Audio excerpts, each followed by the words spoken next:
Good evening and welcome. We'll get started here in just a minute as attendees are starting to load on. Just going to give it a few more seconds. We are a little bit early.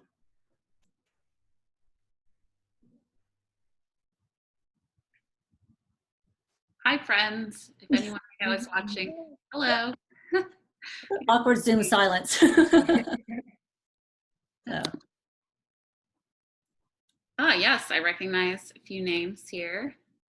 Your mother. Yep. Well, super. It seems like we've got quite a crew on here already, so we'll go ahead and get started. My name is Carlin Sullivan. Good evening. We are thrilled that you are here with us tonight.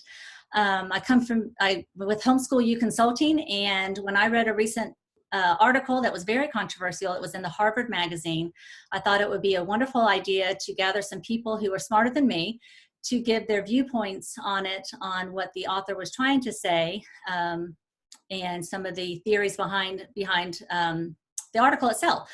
So I'd like to introduce, before we get started, the co-panelists tonight. First, Nate Fisher is with us. He is a homeschool graduate. He was homeschooled kindergarten through high school, all the way through 12th grade. He went on to get his bachelor's degree and further his education at Harvard Law School. He then started a real estate firm, after graduation. Then took a quick trip around the world where he visited just 65 countries. This was obviously pre-COVID, to study business and investment research. Co-founded a tech firm and is now currently is in the process of starting his own investment firm. So he's been quite busy. He's in Texas and joined with his wife Megan, who did her undergrad at Harvard and also received her law degree from Harvard Law in 2011. Her career has been mainly focused on international religious freedom, and she's a volunteer with ADF International. Together, they co-founded a classical Christian school in California, and they have 3 children. They are considering homeschooling. That not quite at that time yet, but soon to be. And Jonna, last but not least, is a worldview consultant, received her education from State University of New York. She is a teacher and an educator and is passionate about making sure that our freedoms are secure, educating parents and children alike about their constitutional and civil liberties. I call her the watchdog, and we all need somebody like Jonna watching out for articles such as this one we're going to be discussing. So Megan, before we get started on particular questions, could you please just give us an overview of the article for listeners who might not be familiar with what was published? Sure. First, thanks for having us, Carlin. Nate and I love talking about this, and we're obviously particularly interested since he was homeschooled and we're considering homeschooling. And I actually took a class with Professor Bartholet in my 3L spring, so I have some familiarity with her, although we didn't discuss homeschooling that I recall.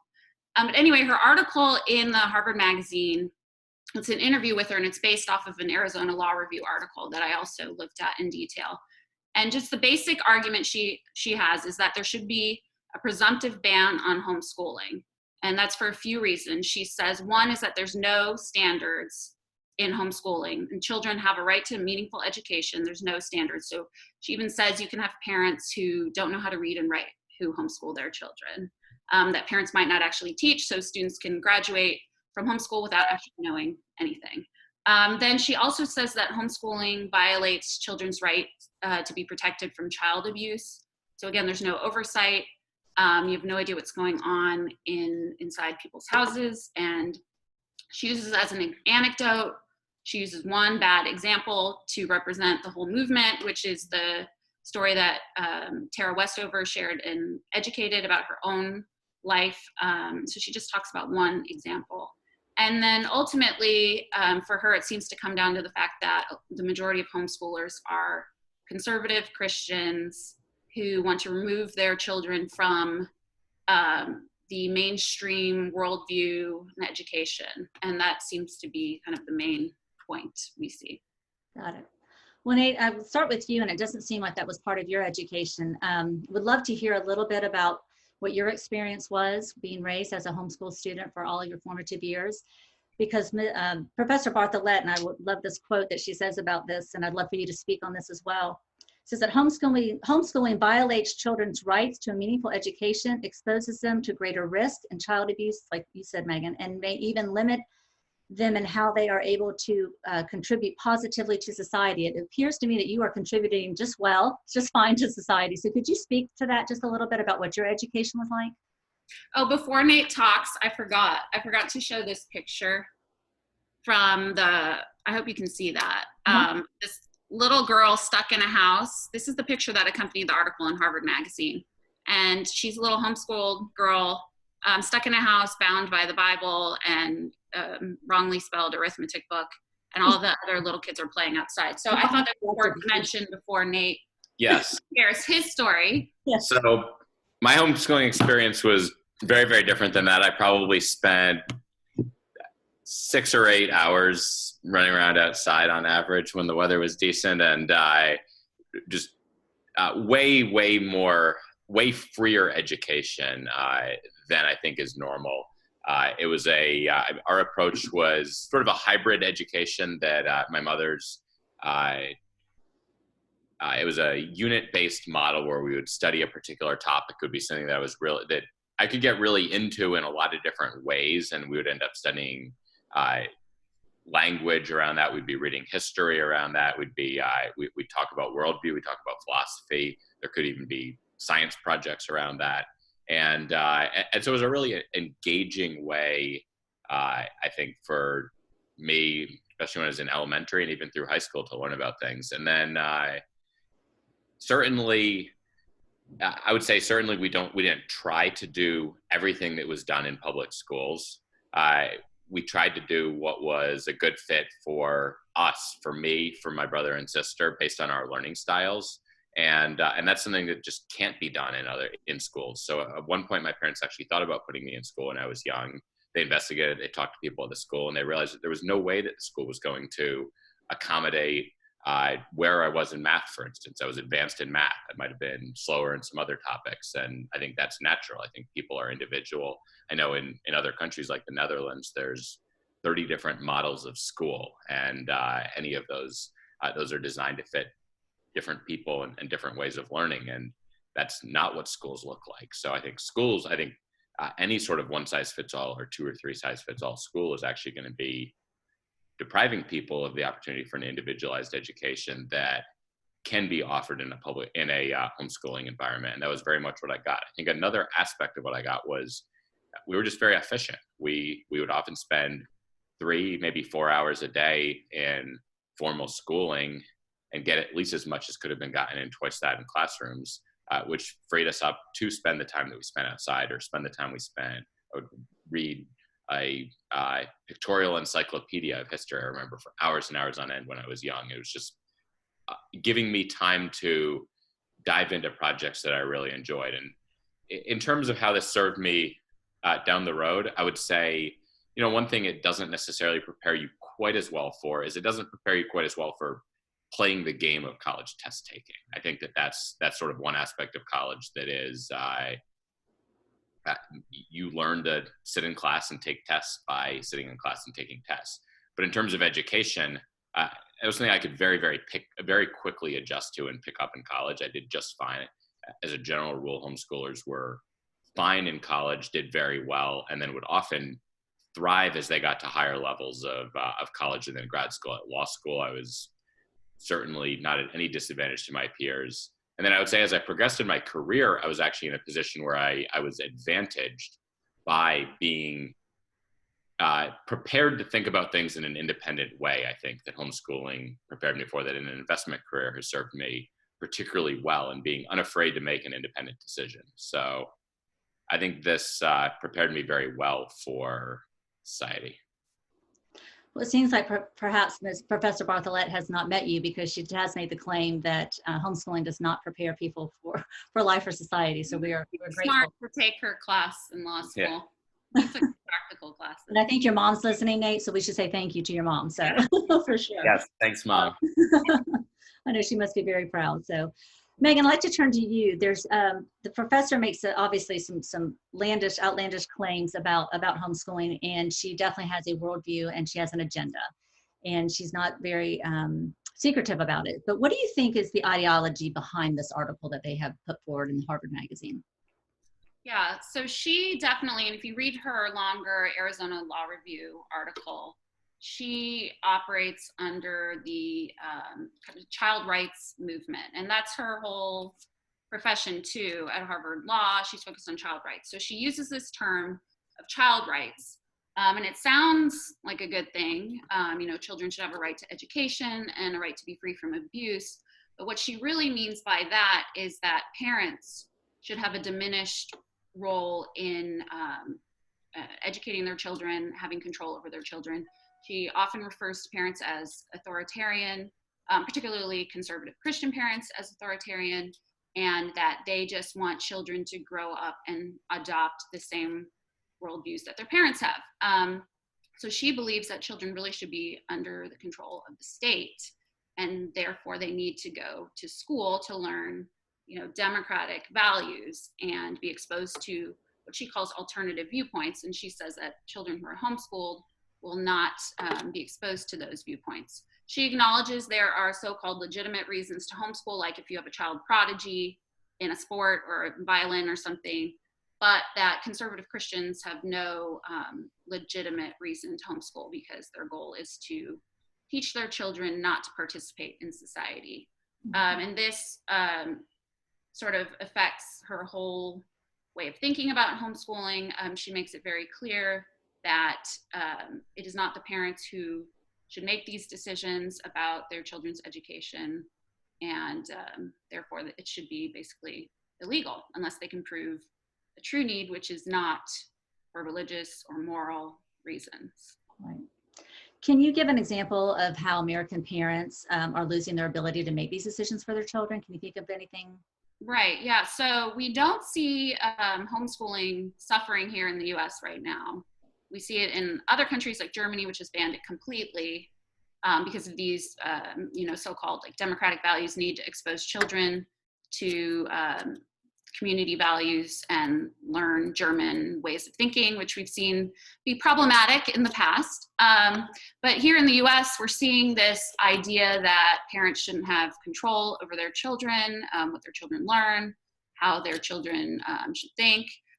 We see that with the gender ideology movement. Say you have a girl who goes to public school and she is confused about her gender, doesn't match her biological sex, she has gender dysphoria, then the school might side with her and tell the parents that they will not agree to refer to the girl as a girl at school, and the parents have no say whatsoever in that. Wow. And I think that's a growing threat. And that goes along with Professor Bartholet's idea that children should have a say, they should have all these positive rights, they should be able to assert their own autonomy against their authoritarian parents. It's interesting, the article is called The Risk of Homeschooling, but this is so much bigger than homeschooling, and I don't think any of us are here to say that homeschooling is the only way to educate your children. We've all used different avenues. Some of us, even on this panel, we've used public universities, public high schools, private schools, classical schools. So this is such a bigger issue than homeschooling, but it's just the tip of the iceberg. And if we don't latch on and start speaking up for our rights as parents and something in this issue, I think it is just going to continue to grow. So I'm very grateful to have this opportunity just to try to educate people about that, which is exciting. So thank you. Jonna, I would love to talk to you a little bit about a worldview, something in another quote by Professor Bartholet, which I thought was interesting. And there are many reasons that people homeschool, and there are many reasons why they choose public or private school, but I don't think any parent ever chose an educational path for those reasons.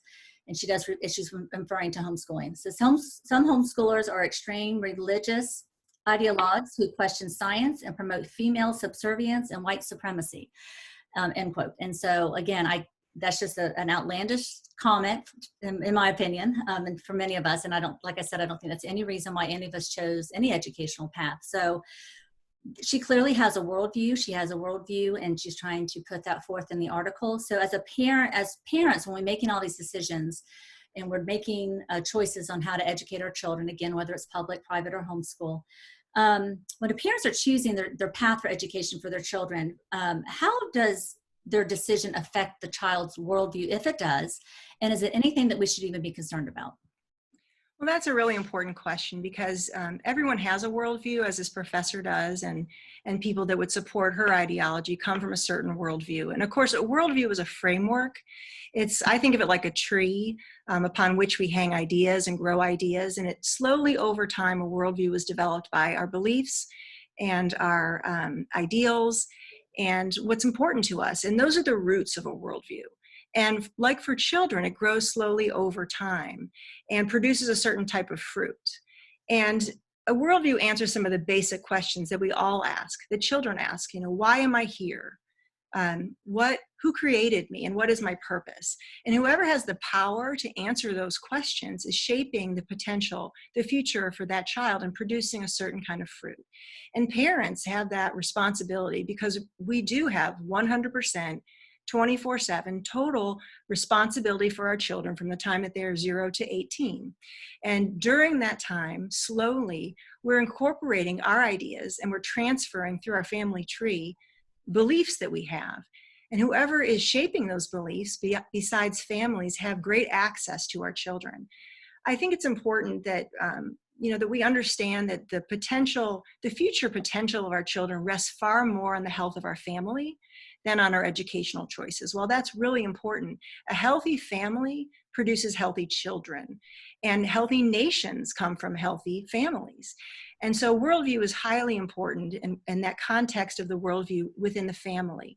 But I think also parents need to be reminded that worldview is directly influenced by education, by choices of education, because behind every philosophy of education is a certain philosophy or worldview.